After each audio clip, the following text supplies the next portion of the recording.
So this is our third stanza. Remember, they have eyes like ours that wake or sleep, and strength that can be won by love. In every land is common life that all can recognize and understand. So, इसनों अच्छी तरह पढ़ लो stanza ਨੂੰ. So, what is the first question? Who does they refer to? ਇਸ ਦੇ ਵਿੱਚ ਵੀ ਉਹ same ਜਿਹੜਾ second ਸਟੈਂਜ਼ਾ ਵਿੱਚ ਕੁਐਸਚਨ ਆਇਆ ਸੀ ਅਗੇਨ ਇਸ ਵਿੱਚ ਵੀ ਆ ਗਿਆ. Who does they refer to? ਜਿਹੜਾ ਦੇ ਵਰਡ ਯੂਜ਼ ਹੋਇਆ ਹੈ ਇਸ ਦੇ ਵਿੱਚ ਉਹ ਕਿਸ ਨੂੰ ਰੈਫਰ ਕਰਦਾ, ਕਿਸ ਦਾ ਉਲੇਖ ਕਰਦਾ, ਕਿਸ ਬਾਰੇ ਹੈ ਵਰਡ ਦੇ word. Remember they have eyes, ਇਹ ਸਾਰਾ ਜਿਹੜਾ ਮਤਲਬ ਸਾਰੀ ਜਿਹੜੀ ਪੋਇਮ ਹੈ ਇਹ ਸਾਰੇ ਮਤਲਬ ਆਲ ਮੈਨ ਆਫ ਦਾ ਵਰਲਡ ਲਈ ਯੂਜ਼ ਕੀਤਾ ਗਿਆ ਦੇ ਵਰਡ. ਸਾਰੇ ਆਪਾਂ ਮਤਲਬ ਵਰਲਡ ਦੇ ਆਲ ਲਿਵਿੰਗ ਬੀਇੰਗਸ ਬਾਰੇ ਗੱਲ ਕਰ ਰਹੇ ਹਾਂ, ਹਿਊਮਨ ਬੀਇੰਗਸ ਬਾਰੇ ਗੱਲ ਕਰ ਰਹੇ ਹਾਂ.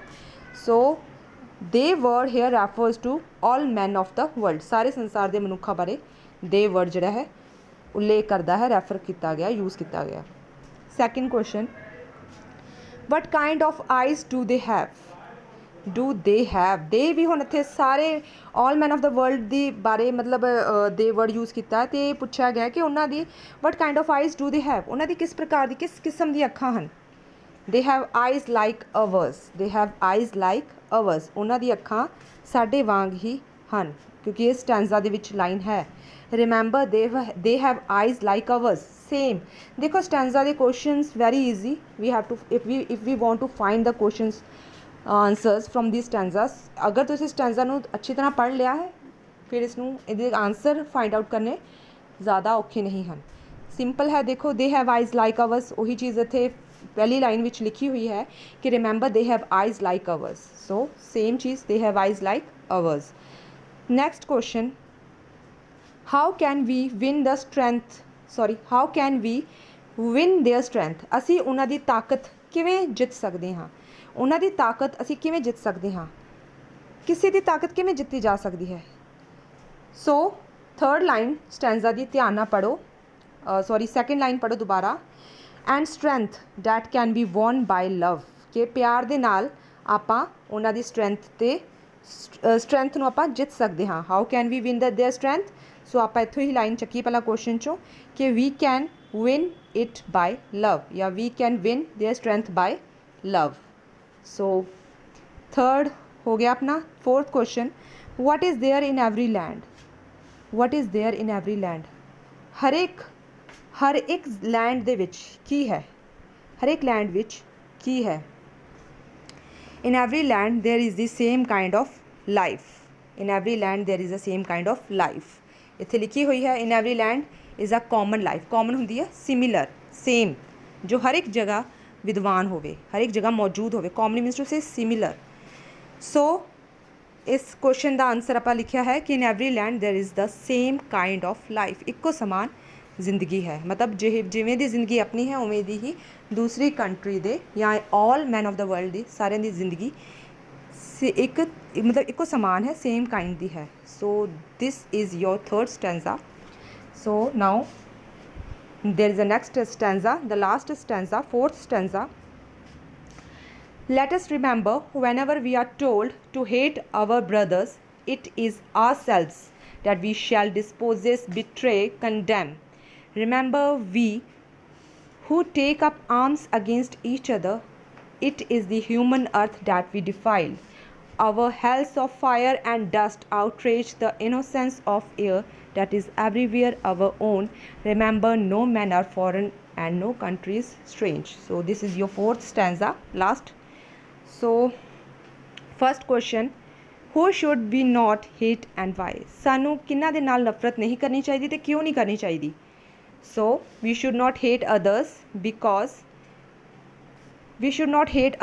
because they are all our brothers.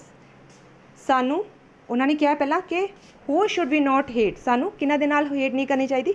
ਦੂਸਰਿਆਂ ਨਾਲ. others ਵਰਡ ਇੱਥੇ ਯੂਜ਼ ਕੀਤਾ ਹੈ. we should not hate others, ਸਾਨੂੰ ਦੂਸਰਿਆਂ ਦੇ ਨਾਲ ਹੇਟ ਨਹੀਂ ਕਰਨੀ ਚਾਹੀਦੀ, ਨਫ਼ਰਤ ਨਹੀਂ ਕਰਨੀ ਚਾਹੀਦੀ. ਵਾਈ? ਬਿਕੋਜ਼ ਦੇ ਆਲ ਆਰ ਆਵਰ ਬ੍ਰਦਰਸ, ਉਹ ਸਾਡੇ ਸਾਰੇ ਹੀ ਭਰਾ ਹਨ, ਦੂਸਰੇ ਮਨੁੱਖ ਵੀ ਸਾਡੇ ਭਰਾ ਹਨ. Next question, what shall happen if we take up arms against each other? ਕੀ ਹੋਊਗਾ ਅਗਰ ਆਪਾਂ ਇੱਕ ਦੂਜੇ ਦੇ ਖਿਲਾਫ हथियार चुक लईए मीनस टू से कि एक कंट्री दे सोल्जर दूजी कंट्री दे मतलब खिलाफ आमो सामने आप एक दूसरे दे हथियार उठा लिए तो की होगा what should happen if we take up arms against each other की होएगा अगर आप एक दूजे के खिलाफ हथियार चुक लिए आर्म्स चुक लिए की होएगा what shall happen if we take up arms against each other we shall defile this earth of ours ਤਾਂ ਫਿਰ ਕੀ ਹੋਗਾ ਆਪਾਂ ਆਪਣੀ ਇਸ ਧਰਤੀ ਨੂੰ ਆਪਣਿਆਂ ਦੀ ਇਸ ਧਰਤੀ ਨੂੰ ਆਫ ਅਵਰਸ ਅਰਥ ਆਫ ਅਵਰਸ ਮਤਲਬ ਕਿ ਧਰਤੀ ਜੋ ਇੱਕ ਹੈ ਆਪਣੇ ਸਾਰਿਆਂ ਦੀ ਆਪਣੀ ਸਾਰਿਆਂ ਦੀ ਭੂਮੀ ਹੈ ਜੋ ਆਪਾਂ ਇਸ ਨੂੰ ਡਿਫਾਈਲ ਕਰ ਦਾਂਗੇ ਅਪਵਿੱਤਰ ਕਰ ਦਾਂਗੇ ਜੋ ਕਿ ਇਸ ਕੁਐਸਚਨ ਦਾ ਜਿਹੜਾ ਆਨਸਰ ਆਪਾਂ ਨੂੰ ਇਸ ਸਟੈਂਜ਼ਾ ਦੇ ਵਿੱਚ ਹੀ ਮਿਲ ਰਿਹਾ ਹੈ Remember, we who take up arms against each other, it is the human earth that we defile. That we defile means to say कि ਆਪਾਂ ਆਪਣੀ ਇਸ ਧਰਤੀ ਨੂੰ ਡਿਫਾਈਲ ਕਰ ਦਾਂਗੇ ਅਪਵਿੱਤਰ ਕਰ ਦਾਂਗੇ ਸੋ ਇਹੀ ਚੀਜ਼ ਮੈਂ ਇਸ ਆਨਸਰ ਦੇ ਵਿੱਚ ਪਾਈ ਹੈ next question the last question what is everywhere our own what is everywhere our own everywhere our own what is everywhere our own ਧਿਆਨ ਨਾਲ ਸੁਣਿਆ ਕਰੋ ਕੁਐਸਚਨ ਮੈਂ ਬਾਰ-ਬਾਰ ਤਾਂ ਰਿਪੀਟ ਕਰਦੀ ਹਾਂ ਤਾਂ ਕਿ ਕਿਉਂਕਿ ਕੁਐਸਚਨ ਦਾ ਕਿਸੇ ਵੀ ਕੁਐਸਚਨ ਦਾ ਆਨਸਰ ਜਦੋਂ ਵੀ ਆਪਾਂ ਆਨਸਰ ਬਣਾਉਣਾ ਜਾਂ ਲਿਖਣਾ ਹੈ ਜਾਂ ਫਾਈਂਡ ਆਊਟ ਕਰਨਾ ਹੈ ਸਭ ਤੋਂ ਪਹਿਲਾਂ ਕੁਐਸਚਨ ਮਾਈਂਡ ਵਿੱਚ ਬਿਠਾਉਣਾ ਬਹੁਤ ਜ਼ਰੂਰੀ ਹੁੰਦਾ ਹੈ what is everywhere our own मतलब everywhere हर एक जगह पे अपना की है अपना की है किस चीज़ से अपना अधिकार है अपनी की चीज़ है हर एक जगह पे जो मौजूद है the pure and fresh air is everywhere our own the pure शुद्ध एंड फ्रेश ताज़ी हवा हर एक जगह पे है जो कि अपनी है मीनस उसे सारिਆਂ ਦੀ है ਹੁਣ ਇੱਥੇ ਉਹ ਚੀਜ਼ ਮੈਂਸ਼ਨ ਹੈਗੀ ਆ ਸਟੈਂਜ਼ਾ ਦੇ ਵਿੱਚ ਧਿਆਨ ਨਾਲ ਦੇਖੋ ਬੱਚੋ of air that is everywhere our own ठीक है of air that is everywhere our own ठीक है जो हवा है जो कि फ्रैश तो प्योर है वो हर एक जगह पे है और अपनी है सारिਆਂ ਦੀ है सो ਸਟੈਂਜ਼ਾ ਦੇ questions I will sand you इन्हों की पिक्स मैं अच्छी तरह तुहानू भेज देवांगी सो तुहाडा होमवर्क यही है कि do practice at home as well as note it down in your copies so I hope you understood very well the stanzas and the question answers इन्होंने इग्नोर ना करियो और अच्छी तरह इन्हों रिवाइज करियो आप भी फाइंड आउट करने की कोशिश करियो so this was your stanzas and the questions thank you बेटा।